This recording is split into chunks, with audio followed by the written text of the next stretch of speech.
All right. Part two. I got some coffee, so we're gonna have a little bit more energy this one.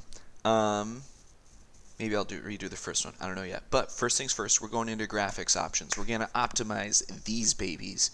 Now, to be honest, again, if you have one of the worst computers in history and you're playing on a laptop, you actually don't want your resolution to be windowed full screen. Windowed full screen makes it easier for me to alt tab to like Google Chrome and Discord to see what's happening because I only have one monitor. If you're on a laptop, you only have one screen like me. And to be honest, you actually want to be in full screen and as high of a resolution as possible. What full screen does is it basically takes away every other processing power for graphics from your computer and says, dedicate all of them to Guild Wars 2. So actually the best thing for your graphics is to be in a full screen option.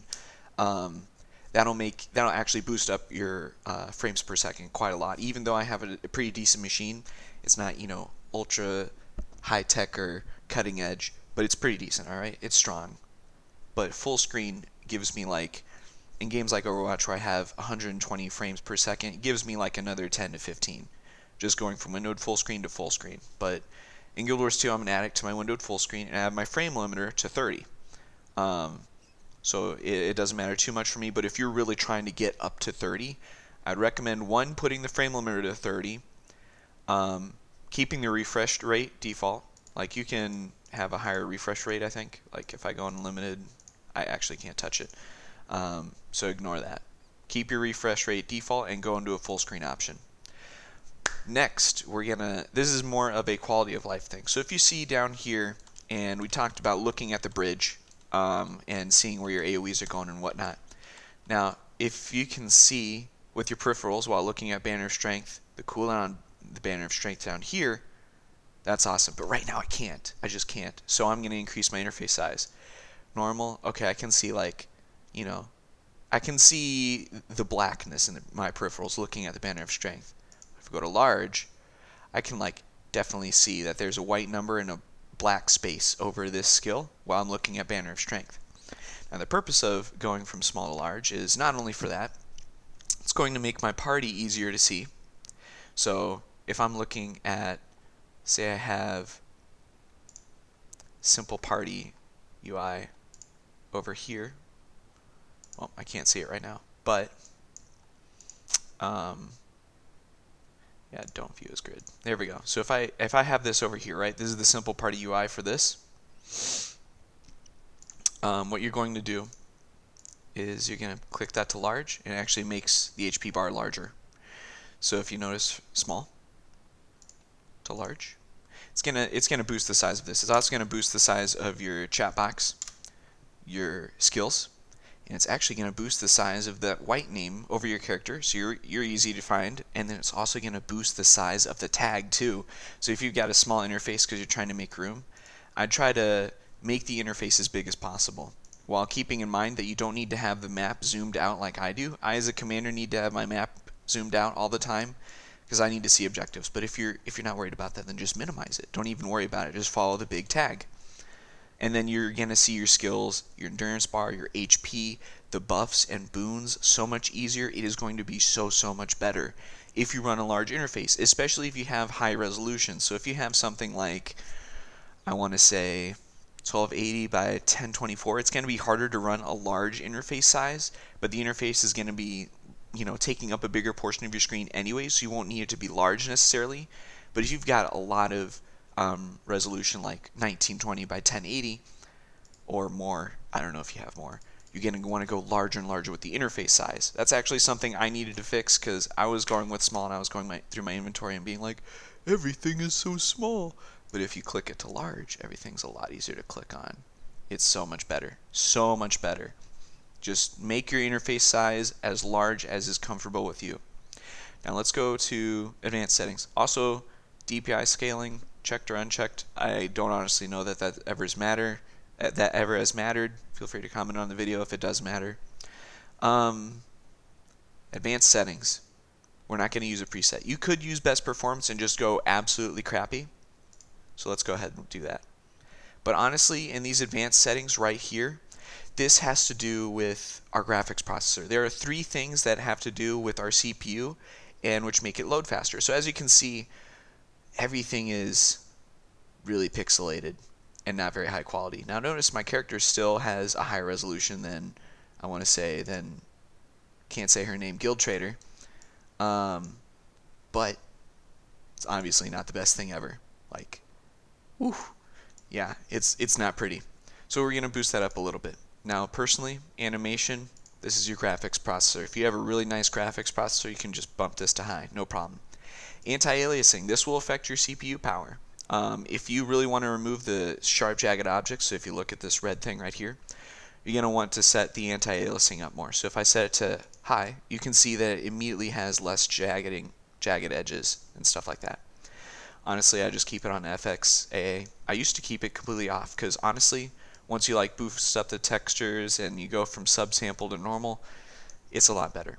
And I would keep the render sampling even if you have a bad computer to native. See how everything just got a lot better and a lot more pixels appeared on the screen, so everything's a lot less blocky. That's your render sampling. Keep it to native or greater. I would say native, even if your computer is not doing great. If your computer is not doing great, by the way, turn shadows off. That is also going to help a huge amount. Like I said with the loading standard enemy models and your CPU having to load in another object, each shadow counts as an object for your CPU. So when you say no shadows, it is not unloading like 240 objects. It's unloading shadows from like every single thing. So like the banner, take a look at the banner, all right?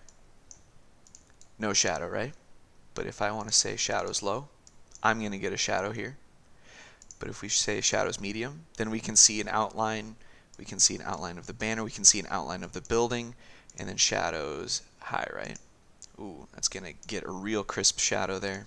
And ultra, just because I'm not going to keep it on ultra.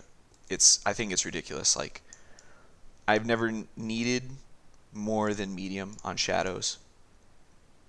But honestly, if you want to perform better with your CPU, I would really say turn this off. So let's keep shadows off in the sake of we're optimizing what's going on here. And we just want to see characters, and shadows don't make characters easier to see. They make them harder to see. They make everything prettier, but doesn't make it easier to see. Shaders, keep those on low. Post-processing, keep it on none. Now, if you're a necromancer and you go into shade, or you go into Reaper Shroud or whatever, and you have post-processing on low, and it's going to turn your screen green, like a tint of green. For some of you, that actually might be really helpful to know that you're in Shroud form because you have a small character like an Asura. Experiment with that. I'd encourage experimenting with that, but if you don't need it, turn that to none. That is going to help your CPU out a lot. Character model limit, the lowest. I'd keep it at medium. That way you're not trying to load all the enemy models. Remember that what's going to be going on is you seeing enemy skills going out, their nameplates, but you're not going to look at their models, right? You're going to look at where their nameplate is, and you're going to say, yeah, there's a person there. But in blobs of like 60 people, you're not going to look at one person out of those 60 people and intimately pay attention to what they're doing. So keep it on medium, and then keep their quality at medium at most. If you're having trouble, again, then put it on lowest. Like, as you can see, that doesn't affect my character. My character is still looking really great, but other people are going to be putting like standard models. Like, NPCs get a nice little exception from this, but other players are not going to, they're not going to have pretty character models on your screen, just being honest. But it's going to help your CPU out a lot.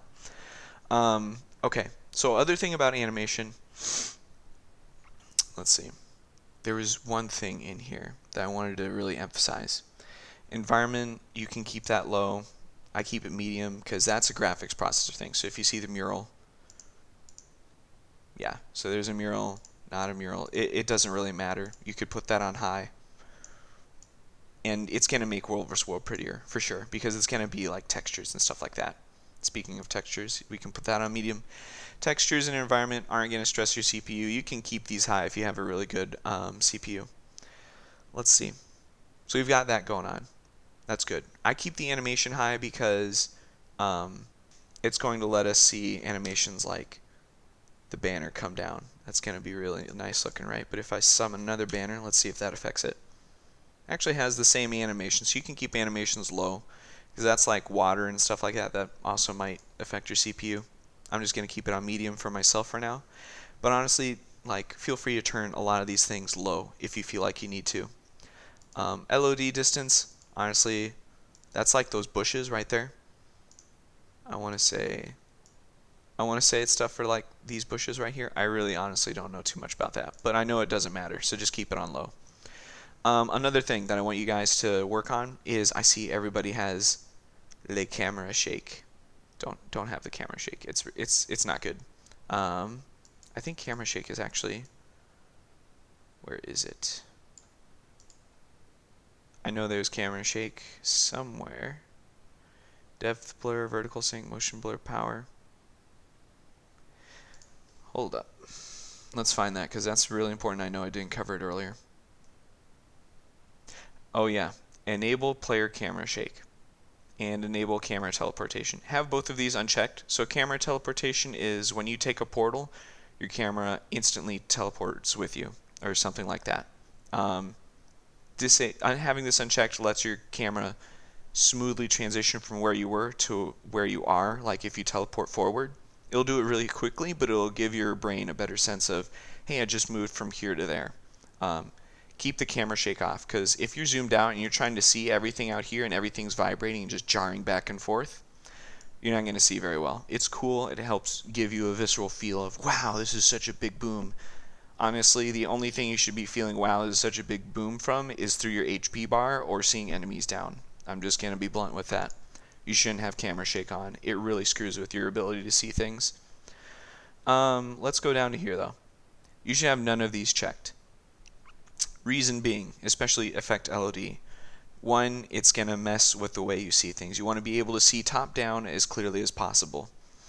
Two, affect LOD. I know some people have this checked. You don't want that checked, because if there's an enemy red circle out in front, right, it is only going to show that red circle out in the perimeter. It is not going to show you the effect in the middle, like a banner of strength, a sand shade, a well, a water field, a symbol. Even weak symbols like marks, you won't see the symbol of the mark right in the center of the field. You'll just see the red circle and you'll be like, I don't know if that's a well, man. So keep that unchecked, because you want to be able to see those particle effects, and that's not going to stress your CPU, honestly. Like, well, I mean, it's going to stress your CPU, but you want your CPU to load that part of World vs. World so you can actually see what's going on. So I would say keep that unchecked. Motion blur power, you're also going to want to have that as a minimum. That way, you can actually see things when they happen, and it's not going to blur what you're trying to see. It's pretty simple stuff. Yeah, that's going to be it for this. It's pretty straightforward for graphics. Next up, we'll cover hotkeys, and I'm going to need to prepare a little bit for that because my hotkeys aren't optimized right now. But I'll get to you on that one. Part 2 done for now.